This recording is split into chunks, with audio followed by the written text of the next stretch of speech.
जी की बहू अंजलि को सपने बहुत आते थे। एक दिन सुबह सुबह जब अंजलि सोकर उठी, सासू माँ जानती हैं क्या होने वाला है? अरे क्या हुआ, फिर से कोई नया सपना देख लिया क्या? हाँ सासू माँ, बहुत जोर से बरसात आने वाली है। आज कोई कपड़े मत धोना, सूख नहीं पाएंगे। अरे बहू, बाहर तो इतनी तेज धूप निकली पड़ी है, तुमको कहाँ बारिश नजर आ रही है? अरे मम्मी जी, मैंने सपने में देखा था बहुत जोर से बारिश होने वाली है, इसलिए बस आज कोई कपड़े नहीं धुलेंगे। अरे लेकिन इससे पहले भी तो कितनी बार तुझे सपने आए हैं, कभी कुछ सच भी होता है क्या? मम्मी जी, आप भी ना सपनों पर भरोसा करना चाहिए, भरोसा। अंजलि की सास उसकी कोई बात नहीं मानती, लेकिन उस दिन वाकई में शाम होते होते घने बादल आ जाते हैं और जोर से मूसलाधार बारिश होने लगती है। अंजलि, आज तो तुम्हारा सपना सच हो गया। बहू, आज तो तुमने सपने में बारिश देखी थी ना, और देखो सच में बारिश हो गई। लगता है अगली बार से हमें तुम्हारी बात माननी पड़ेगी। पापा जी, मैं तो हर बार ही मम्मी जी से कहती हूँ, मेरे सपने सच हो जाते हैं, बस भरोसा रखिए।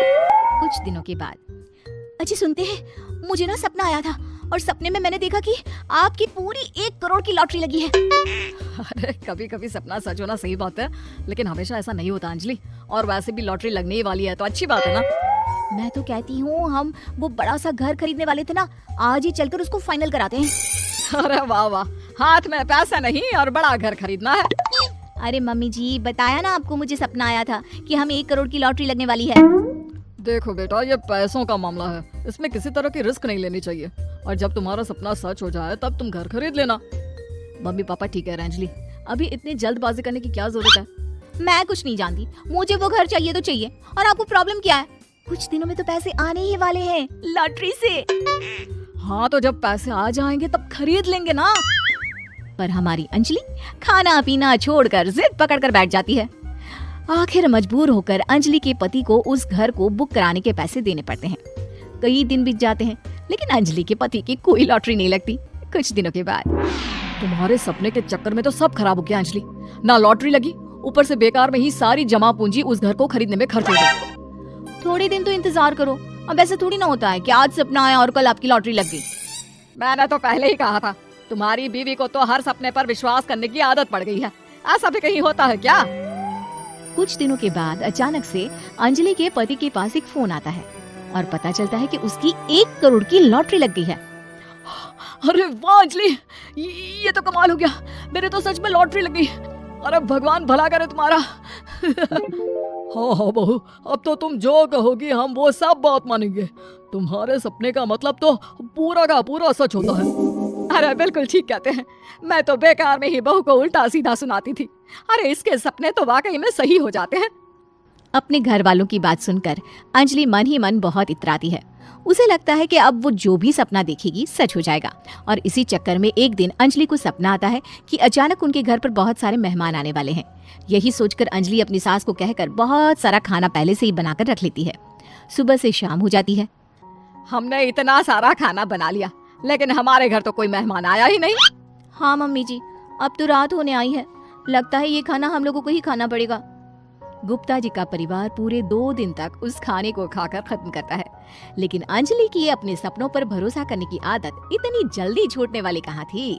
एक दिन अंजलि की सास अपने किसी रिश्तेदार के घर जाने के लिए कहती है, अरे अंजलि बहू, मैं जरा 2 दिन के लिए बुआ जी के घर जा रही हूँ। देखो तुम पीछे से घर को अच्छी तरह संभाल लेना। हाँ ठीक है मम्मी जी, आप चिंता मत करिए, मैं सब कुछ अच्छे से संभाल लूंगी।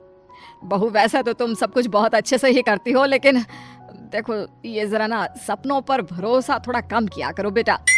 क्या मम्मी जी, मेरे इतने सारे सपने तो सच हो जाते हैं, उसके बाद भी आपको शक ही रहता है हमेशा। अरे बेटा, कभी कभार की बात अलग है, लेकिन हमेशा इन बातों पर भरोसा करना बहुत बड़ा नुकसान भी करवा सकता है। तुम्हें इस बात को समझना चाहिए। ठीक है मम्मी जी, समझ गई, अब आप आराम से जाइए, मैं सब कुछ बहुत अच्छे से कर लूंगी। अंजलि की सास बुआ जी के घर चली जाती है।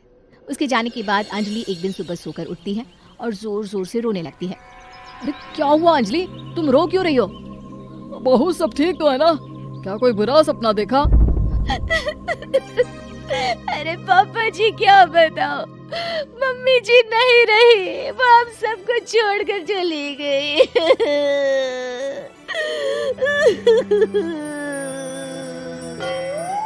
छोड़कर चली गई?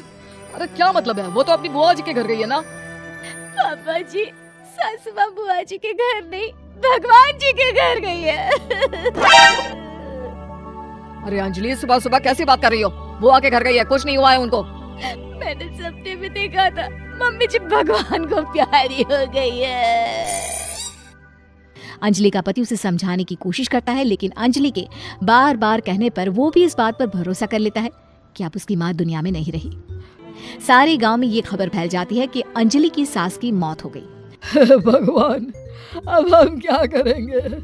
तुम्हारे सर से माँ का साया उठ गया। मैं तो कहती हूँ पापा जी, इनको बुआ जी के घर जाकर मम्मी जी की डेड बॉडी को ले आना चाहिए, तब तक हम उनकी अंतिम यात्रा की तैयारी करते हैं। अंजलि का पति अंजलि की बात सुनकर बुआ जी के घर के लिए रवाना हो जाता है। उधर अंजलि अपनी सास के अंतिम संस्कार की सारी तैयारियां कर लेती है। मोहल्ले के सारे लोग वहां पर आकर इकट्ठा हो जाते हैं। बहुत बुरा हुआ, मेरी सास मुझे बहुत प्यार करती थी, बुआ जी के घर गई थी। अरे हमको क्या पता था कि भगवान जी के घर जा रही है। अंजलि ने अपनी सास की तस्वीर पर हार पहनाकर घर के बीचों बीच रख दिया। सब लोग आकर गुप्ता परिवार को सांत्वना दे रहे थे। थोड़ी देर बाद अंजलि का पति घर आता है और साथ में अपनी माँ को भी ले आता है। अरे बहू, मेरी तस्वीर पर हार क्यों चढ़ा रखा है? सब लोग अंजलि की सास को देखकर डर जाते हैं। अरे आप लोगों को डरने की कोई जरूरत नहीं है, मेरी माँ जिंदा है। ये तो मेरी बीवी के सपने के चक्कर में हम लोगों ने अपनी माँ को मरा हुआ समझ लिया। बहू, सपने देखना ठीक है, पर अपनी जिंदा सास का अंतिम संस्कार करना बहुत बड़ी गलती। उसके बाद अंजलि की अपने सपनों पर आंख मूंद कर भरोसा करना